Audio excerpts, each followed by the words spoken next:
నందిగం సురేష్ ఒకప్పుడు సామాన్యుడే, బాపట్ల ఎంపీ అయ్యాడని అంతా సంబరపడ్డారు. జగన్ అండ చూసుకుని ఆ సామాన్యుడే రాక్షసుడిగా మారిపోయాడు. ఆయనకు కేసులు కొత్త ఏం కాదు, జైలుకి వెళ్ళడం కూడా కొత్త ఏం కాదు. కానీ జైలుకి వెళ్ళి వచ్చాక చాలామంది నిందితుల్లో మార్పు కనిపిస్తుంది. కానీ బాపట్ల మాజీ ఎంపీ విషయంలో ఆ మార్పు మాత్రం రాలేదు. మరియమ్మ హత్య కేసులో ప్రస్తుతం షరతులతో కూడిన బెయిల్పై బయట ఉన్న నందిగం సురేష్ మళ్ళీ అరెస్ట్ అయ్యాడు. మరోసారి గూండాగిరి ప్రదర్శించాడు.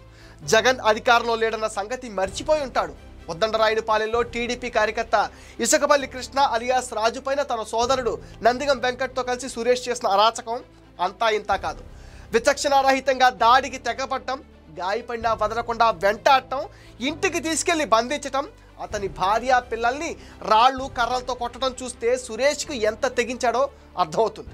ఇలాంటి వ్యక్తిని మనం పార్లమెంట్కి పంపించామని జనం ఈసరించుకుంటున్నారు.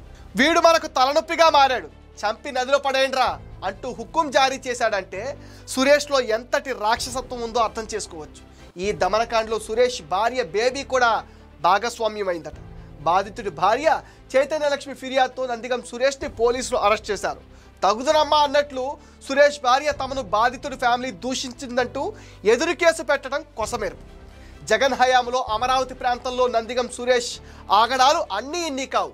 కానిస్టేబుల్ని బెదిరించడం, తనకు అడ్డొచ్చిన వారిని లక్ష్యంగా చేసుకుని దాడులకు తెగబట్టం సురేష్కి బాగా అలవాటు.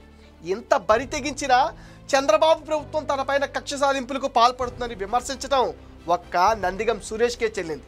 నందిగం సురేష్కు మంగళగిరి కోర్టు జూన్ 2 వరకు రిమాండ్ విధించింది. దీంతో జైలుకు వెళ్ళక తప్పడం లేదు. వైసీపీ నేతలకు మాత్రం జైలుకు వెళ్ళడం చాలా ఈజీగా మారిపోయింది. ఎంతైనా ప్రిజనరీ జగన్ నేర్పిన విద్య కదా ఇదంతా.